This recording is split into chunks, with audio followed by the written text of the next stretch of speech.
목요일 아침에 그녀에게 전화를 걸기 시작했을 때 그녀의 휴대폰은 바로 음성 사서함으로 넘어갔어요. 그리고 저는 차고 창문을 들여다봤죠. 어머, 그녀의 차가 여기 있네 라고 생각했어요. 남편 댄에게 나수 걱정돼. 아, 괜찮겠지 라고 말했어요. 플로리다의 이 끈끈한 지역사회에서 모두에게 사랑받고 적극적으로 활동하던 과부가 그냥 갑자기 아무런 예고도 없이 사라진 거예요. 이런 일은 절대 일어날 수 없는 일이에요. 10월 24일 수잔 몰든이 하버 아일랜드 자택에서 실종된 것으로 신고되었습니다. 그 사람들은 마치 당신이 한 것처럼 말했어요. 그들이 저를 조사 중이에요. 당신이 그 여자를 죽인 건 아니죠, 그렇죠? 아니죠. 맙소사 이제 당신을 살인자라 해야겠네요, 벤더람. 전화로는 그러지 마요. 그 사람들이 오고 있어요.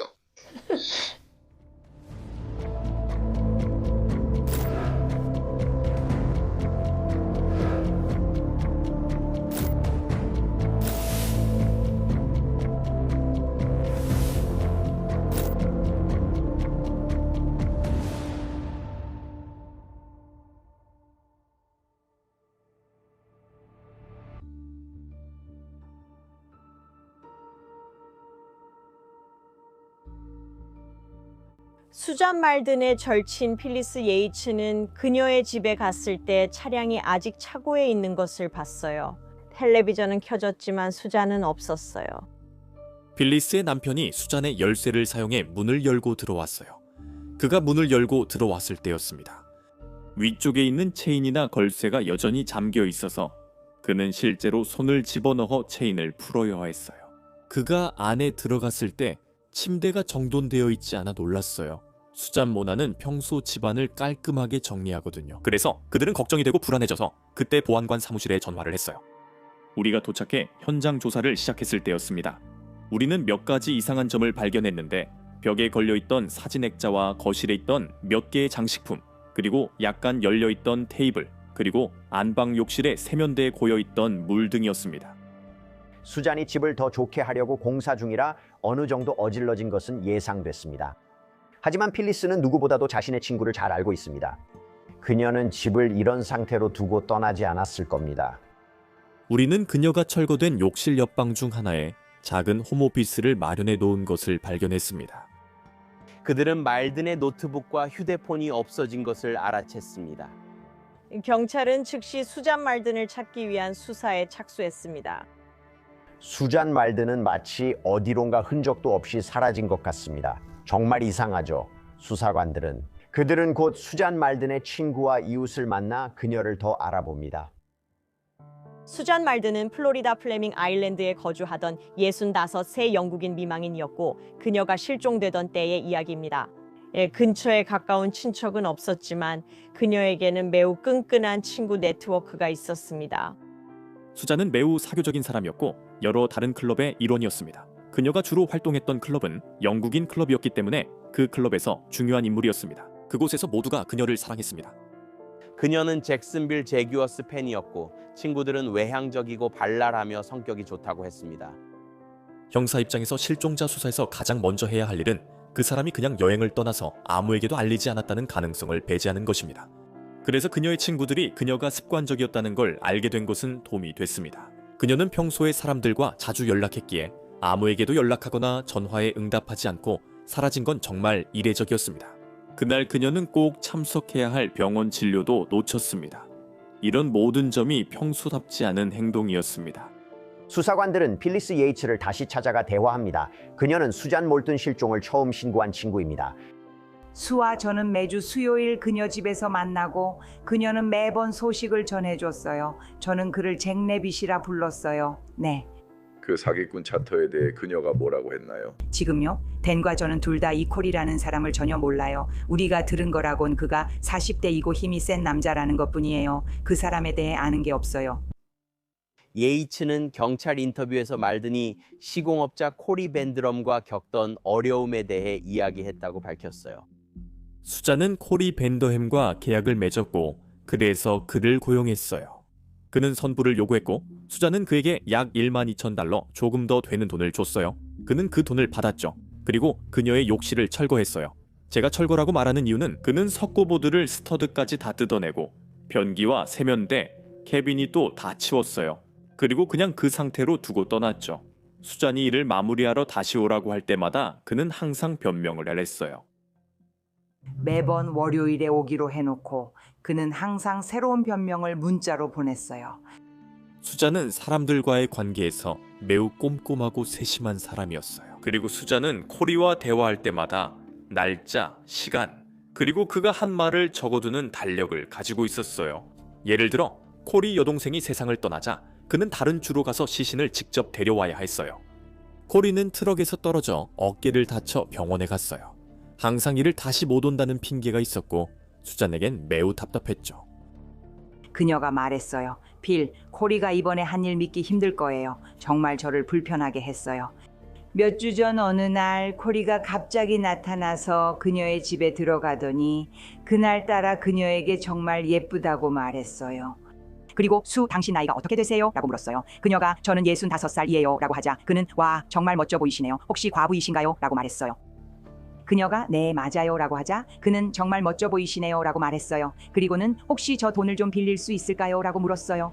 그녀가 코리, 너는 이미 내 돈 12,000달러를 가져갔잖아. 더 줄 돈 없어. 넌 나한테 아무것도 안 해줬어 라고 했어요. 이게 그녀의 이야기예요. 제게는 그 설명이 걱정돼요. 우리는 그가 자신보다 나이 많은 여성을 이용하려 한 것 같아요. 아마 그녀를 칭찬하면 추가 돈을 받을 수 있을 거라 생각했을 거예요. 또한 그는 그녀가 혼자 사는지 자신이 물건을 훔치기 쉬운지 시험해보고 있었던 것일 수도 있어요. 그녀가 그 일에 대해 그가 화가 났다거나 그런 말을 했나요? 아니요. 그는 그냥 그녀에게 은행에 같이 가서 잘 지내자고만 했어요. 그래서 그녀가 저에게 필, 이제 그 사람 때문에 정말 불편해라고 말했어요. 제가 수에게 여기 문제 있다고 했어요. 그녀는 그 남자는 아무 일도 안 했어라고 했고 저는 난 내 돈 돌려받을 거야 라고 했어요. 예이츠는 법집행기관에 말더니 밴드럼을 직접 찾아가서 돈을 돌려달라고 요구하기로 결정했다고 알렸습니다. 그리고 만약 그가 돈을 돌려주지 않으면 경찰에 신고하겠다고 했습니다. 그녀는 수요일에 그에게 화가 나 있었어요. 그래서 그가 나타났는데 자기 압수표를 가져오지 않았다면 아마 그에게 좋지 않은 일이 일어날 거라는 걸 알았죠. 그래요. 그녀는 그게 자신에게도 해로울 수 있다는 걸 몰랐을 거예요. 그때는 아무도 무슨 일이 있었는지 알 수 없었죠. 그녀는 확신했어요. 수잔에게 일이 생기면 코리와 연관이 있을 거라고 했죠. 저는 제 친구를 찾고 있어요. 그리고 신께 기도하고 있어요. 그녀가 살아서 돌아오길 간절히 바라고 있어요. 만약 그녀가 루와 관련된 일로 저에게 화가 났다면 저는 그녀를 꼭 안아주고 함께 울고 그런 뒤에 혼낼 거예요. 저도 화가 날 테니까요. 맞아요. 좋은 친구라면 당신처럼 행동해야 해요. 네. 그리고 혹시 그녀가 그 일로 화내면요, 아시죠? 그리고 그때 그녀가 내 친구가 아니게 되어도 괜찮아요. 그녀를 안전하게 데려온 후라면요. 필리스 예이츠와 대화한 직후 수사관들은 즉시 수잔의 계약업자를 더 깊이 조사하기 시작합니다. 코리 밴더햄은 클레이 카운티 지역 주민이었고 그곳에서 자랐으며 고등학교도 그곳에서 다녔고 친구도 많았습니다. 코리의 아내 캐시디와 두 딸은 클레이 카운티 작은 마을에서 평범한 미국인으로 살았고 그녀는 CSX에서 근무했습니다. 그는 자영업 계약자로 일했습니다. 아이들은 학교에서 잘 지냈고 유복한 동네에 살면서 서로 잘 지내고 있었습니다. 잘 지내고 있나요? 그냥 말씀드리고 싶었어요. 다시 연락드리고 싶어서요. 몇 가지 질문이 있어서요. 알겠죠? 네, 질문에 답변 드릴게요. 네, 그러니까 이게 무슨 일인지 알고 있어요? 무슨 일인데요? 수에 대해서는요? 토요일에 형사들이 집에 와서 수에 대해 물어봤어요. 지난주에 제가 수와 연락했는데 아직 실종 상태래요. 그래, 아직도 실종 상태. 그래. 우린 그녀를 걱정해. 그래서 너와 얘기하고 싶어. 마지막으로 그녀를 본 게 언제였어요? 거긴 더 이상 아무것도 없어. 8시쯤이요. 계약이 추가로 들어왔어. 그녀에게는 나는 고양이를 시연했어. 그녀는 어떤 것을 원하는지 알아내는데 1달 반 정도 걸렸어. 그녀가 그것을 샀고 나는 가서 그것을 가져왔어. 그 다음에는 욕조랑 설비 같은 것들에 대해 이야기할 시간이 왔어. 그녀는 도저히 결정을 내릴 수 없었어. 그는 수잔이 정말 다루기 힘든 고객이었다고 그녀가 계속 마음을 바꿨다고 말했어. 수잔이 그리고 있던 모습과는 완전히 반대되는 그림이었지. 빌리스에게 무슨 일이 있는지 말했고 시간이 빠르게 흘렀다. 나는 일 중이었고 그녀는 답답해했지만 바로 그만둘 수 없었어. 그녀는 준비가 되어 있었어. 그래서 결국 우리 둘 다를 위해 내가 그녀에게 돈을 환불해주고 나는 내 길을 가고 그녀는 다른 무언가를 찾는 게 더 낫겠다는 결론에 이르렀지. 그게 우리가 나눈 대화였어. 그래서 우리는 서류 작업을 마쳤고 나는 그녀에게 수표를 써줬어. 그리고 아직 내 물건이 거기에 좀 남아 있었지. 나는 배관 공구가 들어있는 공구 가방이 있었고 거기에 배관 관련 명함도 몇 장 있었어. 그래서 그건 내 트럭에 실었어. 그는 그걸 트럭 뒤에 실었고 떠났어. 그게 끝이었지. 그가 그녀를 마지막으로 본 순간이었고 그녀는 완전히 멀쩡했어.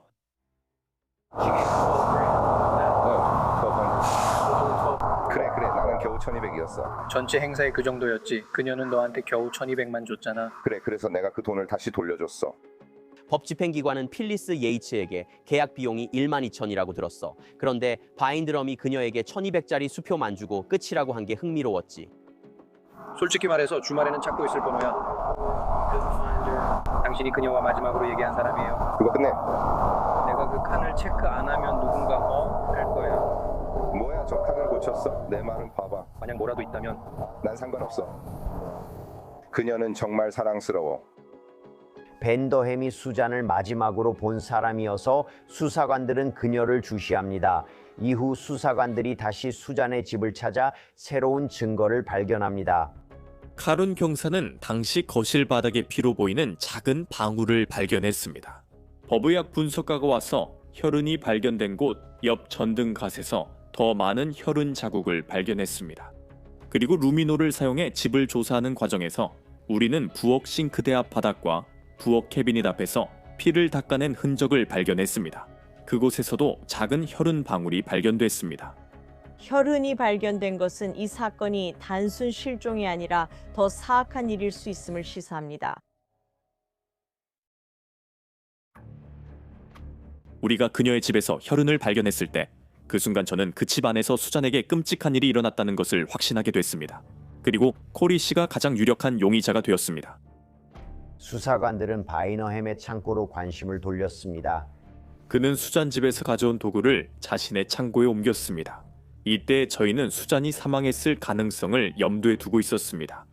그래서 우리는 시신 탐지견을 불러왔고 그 개는 코리 바이너의 창고에 들어가서 코리가 수잔의 집에서 가져온 가방에서 인간 부패의 흔적이 있다는 긍정적인 신호를 보였습니다. 그 도구들 가까이에 수사관들은 수잔의 휴대전화를 못 찾아 바이너햄의 휴대전화 데이터를 확인하려고 수색 영장을 받았습니다. 단서를 찾기 위해서입니다.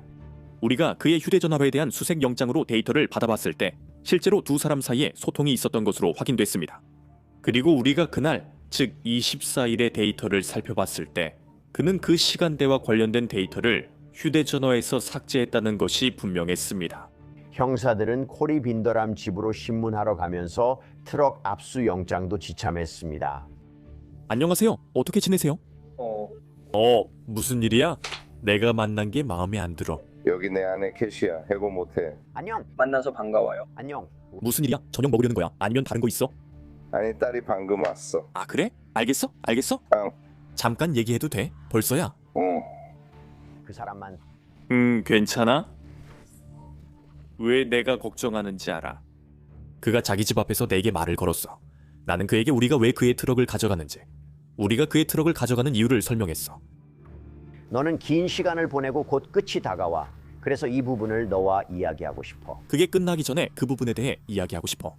네가 그렇게 하고 싶다면 나는 아무 잘못도 하지 않았어. 네가 잘했다는 건 아니야. 네가 형식적으로 확인했다고 하지만 나는 그렇게 생각하지 않아.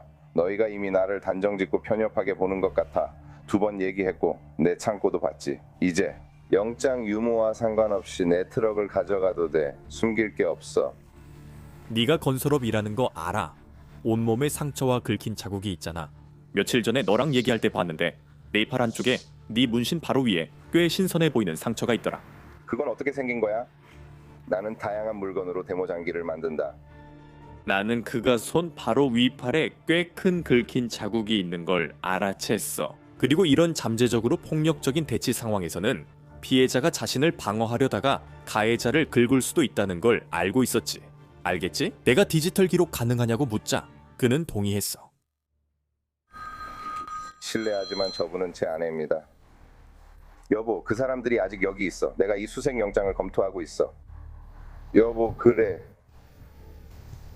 그 사람들이 나를 마치 내가 수가 실종된 이유인 것처럼 쳐다보고 있어. 그 사람들이 내가 수 관련 일을 했다고 확신해. 이게 영장이야. 네가 트럭을 가져가. 난 안 들어가. 체포당하지 않을 거야. 아니, 전혀 아니야. 왜 형사들 반이나 데리고 왔는지 모르겠지만 그냥 내 트럭을 조사하려고 가져가는 거야. 그때 나는 그들이 그에게 압박을 주며 설명했다고 결심했어. 우리는 그의 이야기에서 여러 가지 모순점을 발견했어. 그리고 이게 수사를 점점 좁혀가고 있었지. 정말로? 그의 동네와 그 자신에게 말이야. 그리고 만약 우리가 수잔을 찾을 수 있도록 더 나은 기회를 줄 수 있는 무언가를 우리에게 말해야 한다면 지금이 바로 그때라고 했지. 말해줄 수 있나요? 무엇을? 그녀에게 무슨 일이 있었는지 저는 몰라요. 저는 아무런 단서도 없어요. 분명히 저는 뭔가의 사진을 가지고 있잖아요. 그렇죠? 저는 그녀가 어디 있는지 모르겠어요. 저는 그녀와 아무런 관련도 없었어요. 지금 그녀가 어디 있는진 모르지만 무슨 일 있었는지는 알아요. 아니요, 모릅니다. 아니요, 모릅니다. 현관에서 그녀와 악수만 했습니다. 하지만 여전히 의문이 남습니다. 카메라를 확인하거나 당신이 갔을 법한 곳에 갈 때마다 그렇습니다. 어느 것도 코리가 모른다는 걸 말해주지 않고 모든 게 코리가 알고 있다는 걸 말해주고 있습니다. 당신이 하고 싶던 말을 저에게 전하고 있습니다. 그는 뭔가를 알고 있었어요. 그는 사진을 찍고 저는 술을 두고 왔어요. 그녀는 문간에 서 있었고 우리는 악수했어요. 그는 부인했고 아무 관련이 없다고 똑같이 침착함을 유지했어요. 하지만 우리가 그에 대해 더 알아보기 시작했을 때 우리는 그가 실제로 17살의 젊은 시절 에클레이 카운티 지역에서 강도와 총격 사건에 가담했다는 사실을 알게 되었어요. 그리고 당신의 텔레비전은요, 저에게 집중해서 그녀를 찾는 거죠. 정말로 그러길 바랍니다. 그게 27년 전 일이니까요. 저는 분명히 17살이었습니다. 코리 빈드럼은 전과가 있었습니다. 그는 비번 군인들에게 총기를 팔려고 여러 명을 모았습니다. 군인들이 총을 찾으러 숲에 갔을 때 빈드럼과 미성년자 공범이 실제로 그들에게 총을 쏘기도 했습니다. 빈드럼은 총기 중상해로 유죄 판결을 받아 징역 3~7년과 10년 보호 관찰을 선고받았습니다. 네가 나한테 네가 17살 때 내가 네가 그런 바보 같은 짓을 했다는 걸 알기도 전에 그냥 네가 어리석은 짓을 했다는 이유로 내가 너한테 집착하고 있다고 설득하려는 거 알아. 17살 때 말이야. 이미 내 얼굴을 때리는 일들이 많았어. 내가 여기 있는 건 네가 17살 때 바보 같은 짓을 해서가 아니야. 내가 여기 있는 건 너희 둘 사이에 무슨 일이 있었는지 때문이야. 그게 내가 여기 있는 이유야. 알지? 우리가 화요일에 얘기할 때 네가 나한테 거짓말했다는 거. 네가 그녀에게 갚을 돈은 12944뿐이었고 그게 네가 나에게 보여준 조각 수표야. 날짜는 10월 24일이었지. 그게 내가 그녀에게 갚으려고 쓴 수표야.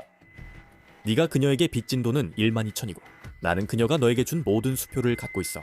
3장이 있어. 그녀가 너에게 준 돈의 상세 목록도 있어. 맞지? 왜 거짓말했어? 1200과 12,000은 차이가 크잖아. 아니, 1200이야. 내가 그녀가 너에게 12,000달러를 준 수표를 가지고 있다고 말해도 넌 여전히 고집을 부리는 거야. 그녀가 그걸 괜찮다고 했다는 거지. 목요일에 너희가 얘기할 때 그녀는 알았어, 괜찮아, 네가 이래라고 했지만 충분하다며 끝났다고 말한 증거가 많아. 네가 그녀에게 현금이나 자기압 수표를 주지 않으면 그녀가 고소하고 신고하려 했잖아. 이제 정말 멋진 주말을 보낼 수 있겠네. 알겠어, 방해해서 미안해. 잘 지내. 코리 벤더램은 이번 수사에서 일본 용의자가 된 것이 마음에 들지 않는다. 그리고 이상하게도 형사들이 그의 트럭을 압수한 후 그는 그들의 레이더망에서 사라진다. 코리 빈드럼이 차량이 압수된 후 사라졌다는 사실은 어쩌면 코리 빈드럼이 숨기고 있는 무언가가 있다는 신호일 수 있다. 캐시디가 내게 연락해서 코리가 도시를 떠났고 어디에 있는지 전혀 모른다고 말했다. 그는 그녀의 전화도 받지 않았다. 그리고 우리의 수사는 코리가 잭슨빌에서 발생한 절도 사건의 용의자라는 보고서로 이어졌다. 의뢰인은 코리가 자신의 집에 들어갔다고 정보를 제공했다. 수표를 훔치고 5,000달러로 수표를 위조했으며 의뢰인의 서명을 위조하고 수표를 현금화한 뒤 도주했다. 플로리다에서.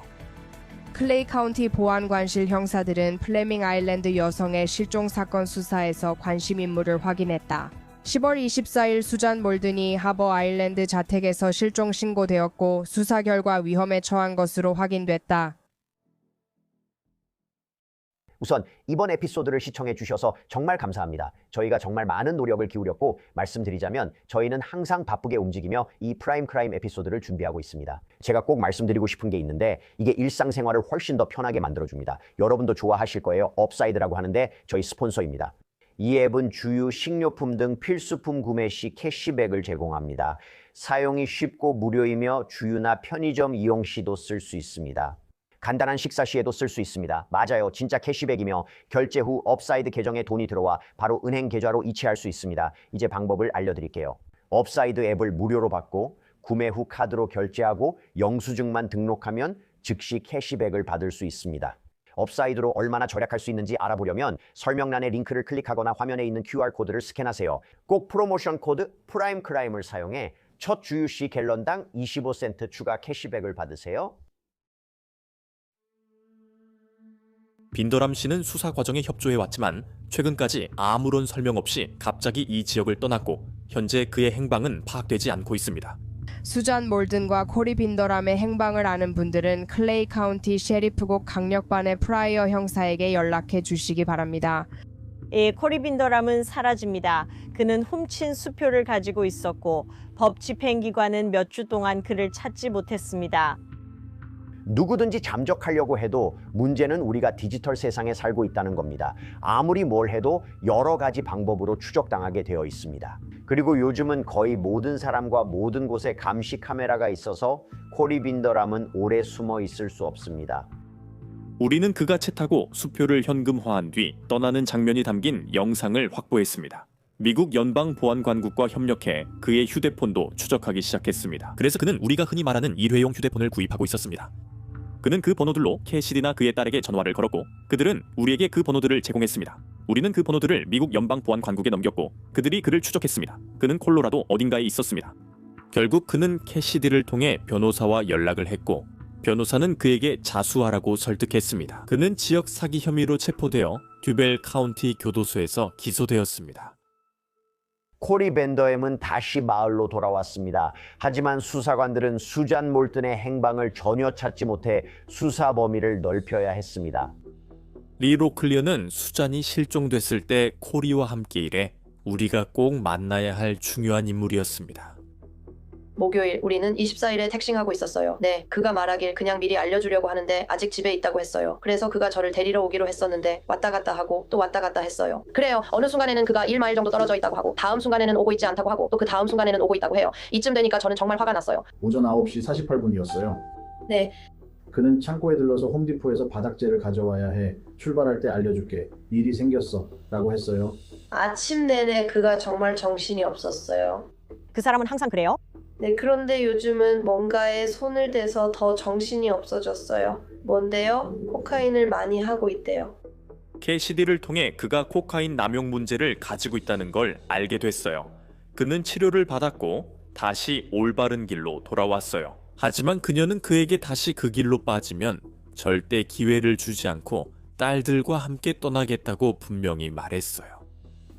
그래요. 그래서 저는 그가 너무 많은 마약을 했다고 생각하게 됐어요. 그녀는 코리의 약물 남용이 다시 고개를 들었다는 사실을 확인하는 데 도움을 줬어요. 그가 정기적으로 약을 하고 있었고 행동도 이상하고 평소와 달랐어요. 하지만 리 씨가 말하길 수사관들의 관심을 끄는 특별한 점이 하나 있다고 합니다.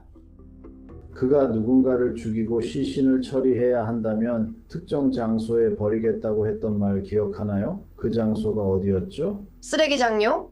전체 이야기를 다시 한번 말씀해 주세요. 저희는 쓰레기장에 가서 짐을 내리며 농담으로 여기 시체 버리기 좋겠네라고 말했더니 그 사람이 맞아, 완전 좋아 라고 답했어요. 그리고 나서 저희는 그냥 농담처럼 웃었어요. 진지한 얘기는 아니었어요.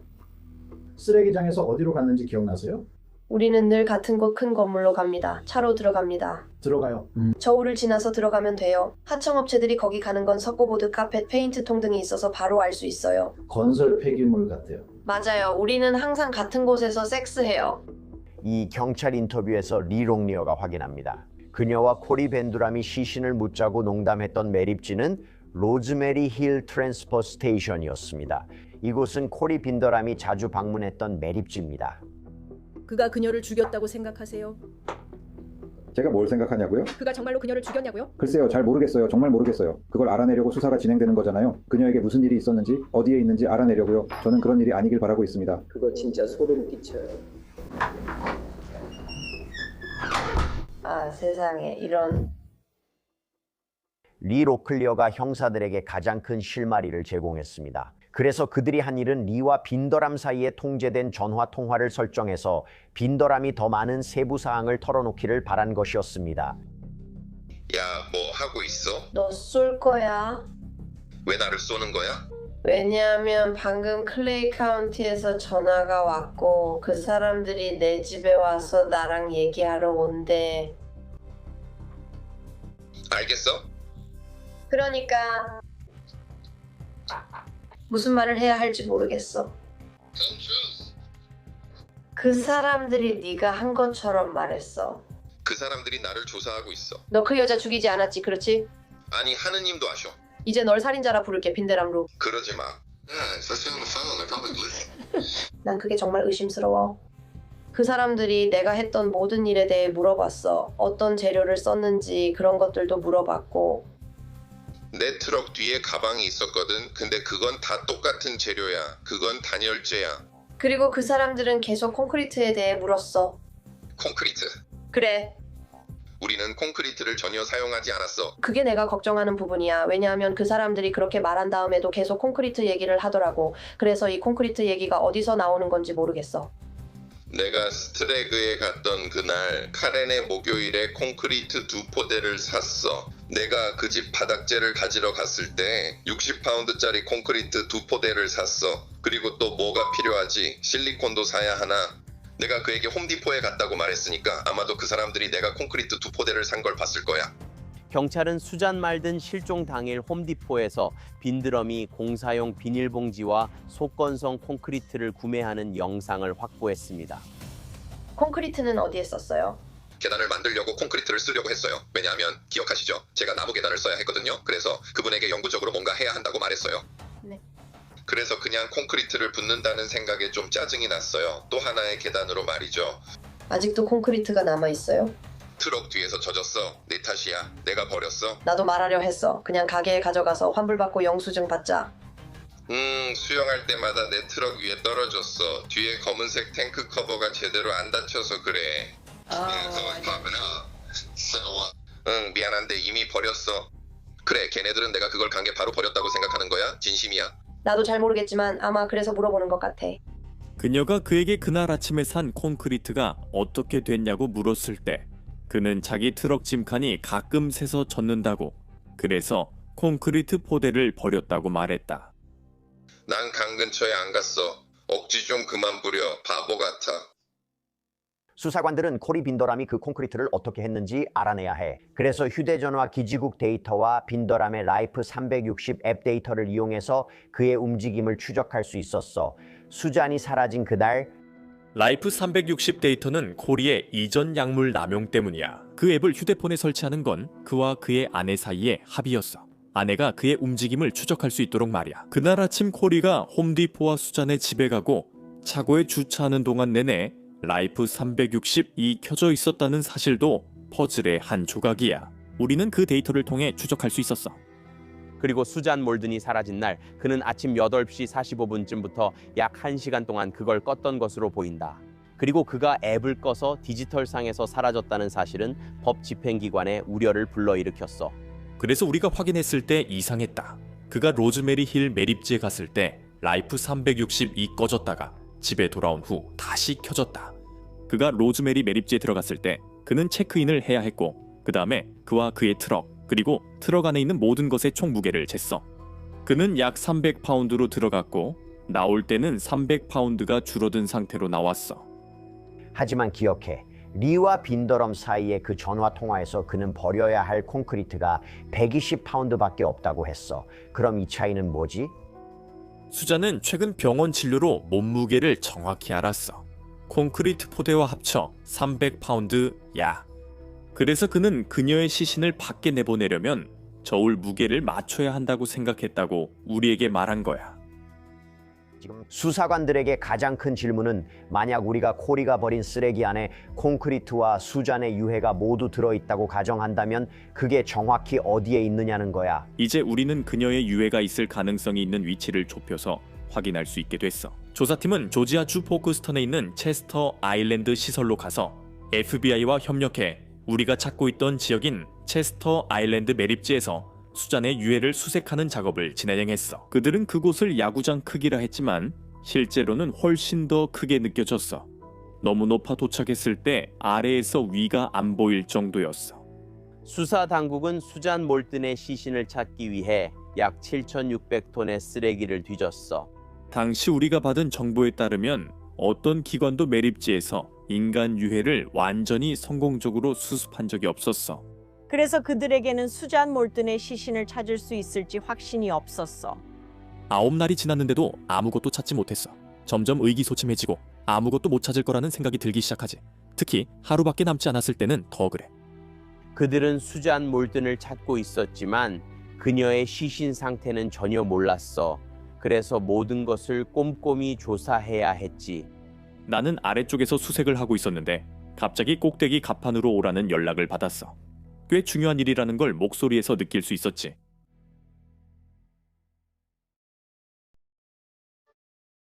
나는 꼭대기 갑판으로 뛰어올라 수사관들이 수색하던 곳으로 갔어. 그곳은 모든 활동이 멈춰 있었지. 그래서 나는 그곳에 있던 책임자에게 다가갔고 그는 우리가 뭔가를 발견했어 라고 말했어. 결국 우리는 그녀의 아래 턱뼈 조각을 발견했어. 나는 그게 수잔이라는 걸 알았어. 내 마음에는 의심의 여지가 전혀 없었지. 우리 형사 중 한 명이 수잔의 지역 치과에 가서 치과 기록을 받아왔어. 우리는 턱뼈를 검시관 사무실로 옮겼고 그곳에서 실제로 그게 수잔 말든의 아래 턱뼈이자 그녀의 유해 일부라는 걸 확인할 수 있었어.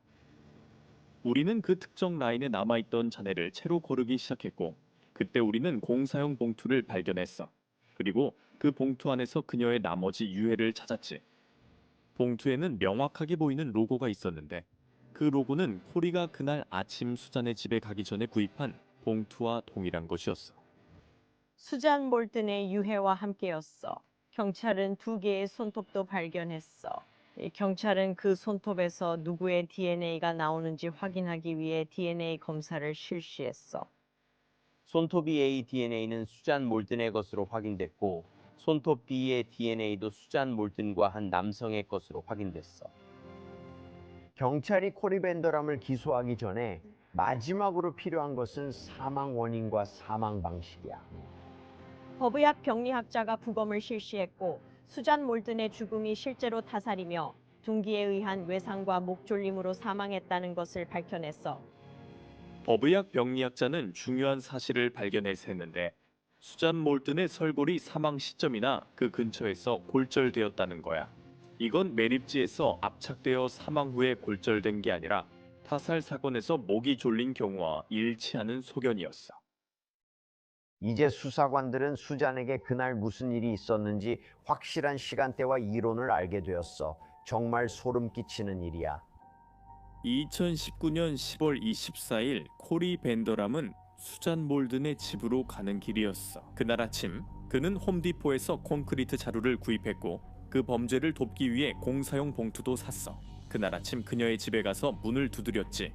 우리는 그녀가 그를 집에 들이고 그가 곧 그녀를 마주했다고 믿어. 그 만남에서 그녀는 그를 피해 도망쳤고 그는 쫓아가 때렸어. 그 충격에 그녀는 쓰러졌지. 그녀는 계속해서 도망치려고 부엌으로 갔고 결국 그곳에서 그는 그녀를 목 졸라 죽였어. 그리고 그는 현장을 정리했지. 그는 할 수 있는 한 최선을 다해 정리한 뒤 차고 문으로 나가서 공구 가방과 함께 그녀의 시신을 실었어. 그리고 그녀의 시신을 쓰레기장에 가져가 매립지에 버렸지. 2020년 1월 31일 수사관들은 수잔 몰든 살인 사건으로 코리 빈더람을 체포하기 위해 움직였어.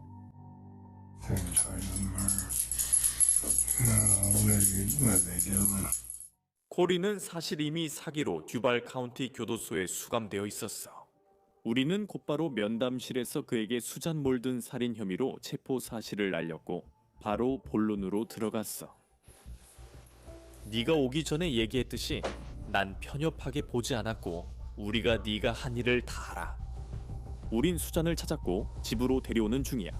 넌 살인과 증거 인멸로 기소될 거야. 일단 그렇다. 너무 많이 말해서 미안한데 사실 너도 다 알고 있었고 그냥 기다린 거잖아. 전혀 그렇지 않아. 이 과정 진행 방식 잘 아시죠? 네, 말씀드릴게요. 아무 말도 안 할게요. 또 화내시겠죠. 우리가 이겼고 그녀의 시신을 찾았고 당신이 기소되고 있다고요? 저는 관련 없었어요. 우리는 이 사건을 조사하면서 다른 누군가가 관련되어 있을 가능성이 있는지 확인하기 위해 여러 가지 방법을 시도했습니다. 그리고 우리의 모든 조사는 결국 코리 빈더람에게로 이어졌습니다. 제 머릿속에 떠오르는 건 왜 그런 일이 일어났는지 알고 싶다는 겁니다.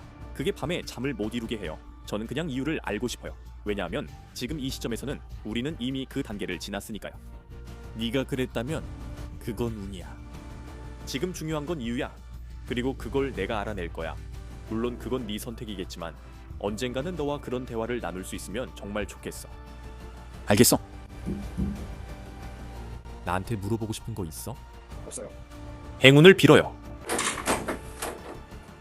수잔 말든이 처음 실종 신고된 지 거의 5년 만에 코리 빈더럼이 마침내 그녀의 살인 혐의로 재판을 받게 됩니다. 빈더럼 씨는 1급 살인 폭행 또는 구타를 동반한 주거 침입 그리고 증거인멸 등 3가지 혐의로 기소되었습니다. 피고인이 무죄를 주장했으니 여러분은 피고인을 무죄로 추정해야 합니다. 이제 플로리다에서는 상황이 매우 중대한데 수잔 살인 혐의로 유죄 판결을 받으면 코리 빈더럼은 사형에 처해질 수 있습니다.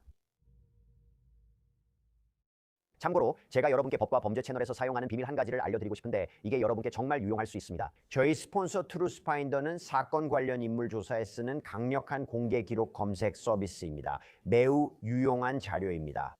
이름을 입력하면 주소 정보와 범죄 이력까지 확인할 수 있습니다. 이게 여러분께 어느 정도 안심을 줄 수 있다는 말씀을 드리고 싶네요. 트루스파인더는 미국 최대 공개 기록 검색 서비스 중 하나로 유료 구독 시 거의 모든 사람의 리포트를 무제한 열람할 수 있습니다. 여기에는 여러분이 사는 지역에 등록된 성범죄자 조회도 포함됩니다. 그러니 정보를 잘 확인하고 안전을 지키세요. truthfinder.com/lc에서 Truth Finder Now로 공개 기록을 확인하세요. Prime Crime. 그래서 2019년 10월 24일 수잔 말든은 코리 빈드럼에게 최후 통첩을 했어요. 돈을 돌려주지 않으면 결과가 있을 거예요. 그리고 2019년 10월 24일 수잔 말든은 사라졌어요. 왜냐하면 그 말들이 바로 이 피고인의 인생을 무너뜨릴 말들이었기 때문이에요. 마을 주변에서요. 검찰은 수잔 말든이 죽기를 바랄 만한 동기가 있는 사람이 한 명 있다고 주장했어요. 그 사람은 바로 코리 빈드럼이었어요. 그는 그녀의 집에 가서 그녀를 죽였어요. 그리고 그는 그녀를 쓰레기처럼 내다 버렸어요. 그녀는 모든 것이 끝났다고 생각했죠. 이 피고인의 행동은 분명히 드러날 거예요. 또 한 가지 분명한 건 그가 기소된 대로 유죄라는 사실입니다. 3가지 모든 혐의에 대해 저는 검찰이 코리 빈드럼에게 매우 강력한 정황 증거를 가지고 있었다고 생각해요. 하지만 정황 증거만 있는 사건에서는 목격자가 없다는 뜻이에요. 목격자가 없을 때 때로는 배심원들이 이것만으로는 충분하지 않다고 말하곤 하죠. 두 번째 사건 역시 정황 증거만 있습니다. 말든 양의 유해가 발견됐습니다. 발견됐을 때 말이죠. 2가지가 있습니다. 캐시디의 DNA를 밝혀냈고 말든 양의 것도 밝혀냈습니다. 배는 3사람의 DNA가 섞여 있습니다. 말든 양이 있습니다. 나머지 2사람은 신원 미상의 여성과 신원 미상의 남성입니다. 그 신원 미상의 남성 그리고 그 DNA 혼합물에는 코리 빈더가 포함되어 있지 않습니다. DNA가 빈더럼의 것이 아니라는 건 큰일입니다. 변호인에겐 모든 형사 피고인이 의지하는 합리적 의심의 여지를 제공합니다. 이 사건에는 합리적 의심이 있기 때문에 기소 항목을 철회해야 합니다. 여기서 입증 책임은 검찰에 있어 사건을 확실히 하려면 강하게 밀어붙여야 합니다. 그래서 그들은 캐시디 빈더럼을 증인석에 부릅니다. 그녀는 이른바 빈더럼의 인격과 이른바 살인 사건이 일어났을 당시의 행동에 대해 가장 잘 말해줄 수 있는 사람입니다. 코리 믹랜드라는 남자를 아시나요? 네, 그 사람은 제 전 남편이에요. 그리고 결혼 생활 중에 어느 시점에서 피고인이 약물 문제를 겪고 있다는 사실을 알게 되셨나요? 네, 알게 됐어요. 그가 저에게 코카인 사용 중이라고 했어요. 그는 돈을 많이 쓰고 있었어요. 그럼 그가 재활 치료를 받으러 가서 깨끗해지려고 노력했나요? 네, 그건 제가 그에게 내린 명령이었어요. 그도 혹시 당신이 다시 마약 사용 사실을 알게 되면 당신이 떠날 거라는 걸 알고 있었나요? 네. 당신과 피고인은 10월 24일에 찍힌 링카메라 영상을 함께 확인했나요? 네, 저희가 함께 확인했어요. 그리고 그가 오전 8시 44분쯤 집에 돌아왔을 때의 링카메라 영상을 보셨을 때 무엇을 보셨나요? 제가 한 가지 눈치챈 것은 그가 집에 도착했을 때 트럭을 우리 차고에 후진해서 넣고 차고 문을 닫았다는 거예요. 그건 이상했어요. 전에 그가 그렇게 한 걸 본 적 없었고 집에 도착했을 때와 나갈 때 입은 옷도 달랐어요. 캐시디는 영상을 보고 그가 옷을 바꾼 걸 알았다고 했어요. 우리는 홈디포 영상으로 이를 확인했습니다. 그가 아침에 수잔 집에 가기 전 집에 들어왔을 때는 다른 옷이었어요. 이후 검찰은 토마스 스미스라는 수감자를 증인으로 불렀습니다. 그는 빈더램과 같은 감방을 썼으며 이 사건과 관련된 정보를 갖고 있습니다. 그는 돈을 받으러 돈을 수금하러 갔어요. 그리고 그녀는 그가 아직 일을 끝내지 않았다고 말했고 그는 그 일로 언쟁을 벌이기 시작했고 상황이 다시 통제 불능이 되었다고 했습니다. 당신들 사이에 폭력이 있었나요? 그랬다고요?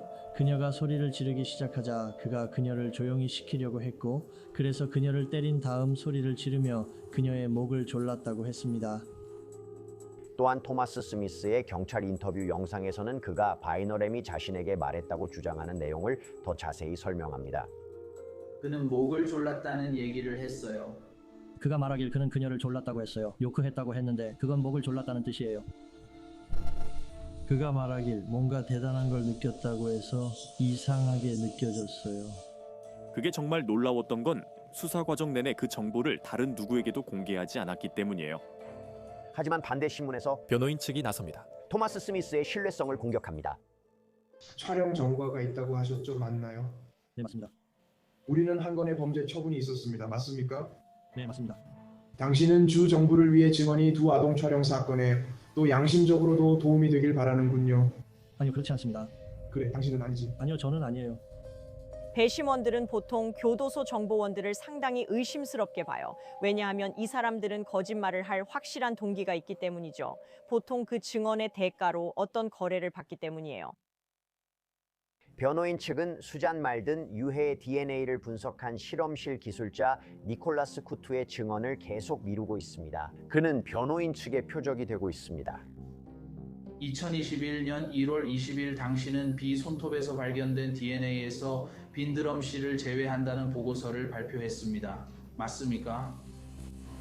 코리 빈더럼은 이 물품의 혼합 DNA 프로필 기여자에서 제외되었습니다.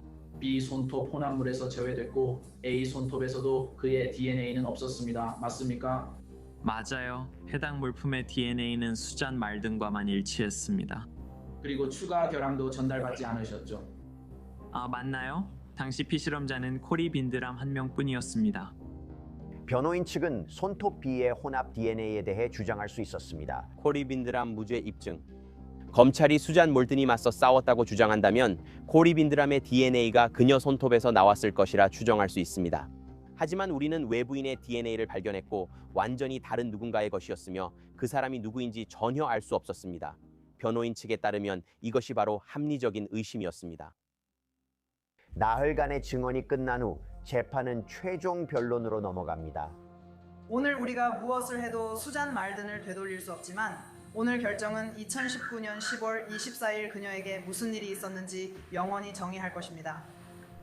수잔 말든이 경찰에 갔을 때 인생이 망가질 유일한 사람은 단 한 명뿐이었습니다. 이 사건에서 유죄인 사람은 단 한 명뿐입니다. 바로 코리 벤더람입니다. 그리고 여러분께 그를 유죄로 판결해달라고 요청합니다. 3가지 혐의 모두에 대해 기소되었습니다. 코리 빈더람은 수잔 말든을 해치지 않았습니다. 그 증거는 수잔 말든의 손톱 밑에서 발견된 외부 DNA입니다. 그 손톱과 양쪽 손톱 모두에서 코리 빈더람의 DNA는 발견되지 않았습니다. 그가 그녀를 공격하지 않아 죽이지도 않았습니다. 여기서 실제로 일어난 일은 법 집행기관이 코리 비네로의 사진을 먼저 가지고 시작했고 그에 맞춰 수사를 진행했다는 것입니다. 여러분은 증거가 충돌하거나 부족하고 증거에서 합리적 의심이 생기는 것을 알게 될 것입니다. 여러분께 미스터 벨람의 무죄 판결을 요청합니다. 이번 재판에서 양측 모두 강하게 주장했지만 진실이 배심원들에게 어떻게 남을지는 알 수 없습니다. 그리고 단 4시간 만에 평의를 마친 후 그들은 평결을 내렸습니다. 스티브 플로리다 대 코리 빈더만. 배심원단은 피고가 직접 해쳤다는 혐의의 무죄 판단을 내리지 않았습니다. 배심원단은 기소된 대로 버클리에서 유죄를 인정했다는 사실을 찾지 못했습니다. 또한 배심원단은 피고가 증거를 조작했다는 혐의에 대해서도 유죄라고 판단하지 않았습니다. 그러니 여러분 모두를 구원하세요. 코리 베넷은 1급 살인죄로 유죄 판결 후 배심원단이 사형 선고의 타당성을 판단하는 재판을 받았습니다. 정말로 모든 것이 원점으로 돌아가는 순간 검찰은 필리스 예이츠를 증인으로 부릅니다. 기억하시죠? 그녀는 사실상 이 모든 수사를 시작한 인물입니다. 그리고 그녀는 수잔을 대신해 피해자 영향 진술을 합니다. 이제 정의가 실현되고 있어 감사하게 생각합니다.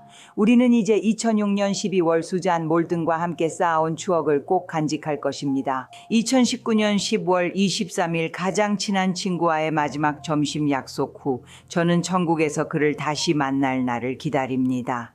수는 댄과 저에게 정말 큰 축복이었고 우리 삶에 기쁨을 주는 존재였습니다. 수를 안다는 것은 수를 사랑하게 된다는 것이었어요. 이제 배심원단이 그의 형량을 결정하기 전에 피해자 옹호자 레아 윌슨이 코리 빈더햄의 딸들이 쓴 편지를 읽습니다. 존경하는 배심원 여러분과 법원에, 저희는 베일리와 메건 빈더햄입니다. 저희는 코리 빈더햄의 딸들입니다. 저희는 아빠가 누군가를 해칠 거라 상상 못합니다.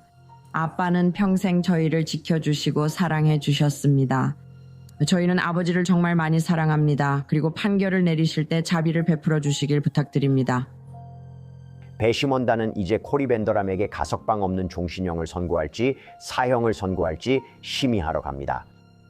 신사숙녀 여러분, 배심원단이 형량 권고에 대한 평결에 도달한 것으로 알고 있습니다. 배심원장입니다. 피고인 코리 루이스 벤너먼은 가석방 없는 종신형에 처해져야 합니다. 5명은 사형, 7명은 배심원단은 사형 7명, 종신형 5명으로 판결했습니다. 플로리다에서 사형 판결엔 최소 8명의 찬성이 필요하지만 그렇지 않아 그는 가석방 없는 종신형을 받았습니다. 우리가 수잔 몰든을 위해 정의를 실으려냈고 코리 벨람에게 그의 행동에 대한 책임을 물었다고 믿습니다. 그리고 수잔 몰든 사건 수사에서 제가 가장 크게 느낀 점은 우리는 일상에서 누구를 상대하고 있는지 결코 알 수 없으며 집에 들이는 사람들을 항상 신중하게 확인하는 것이 중요하다는 점입니다.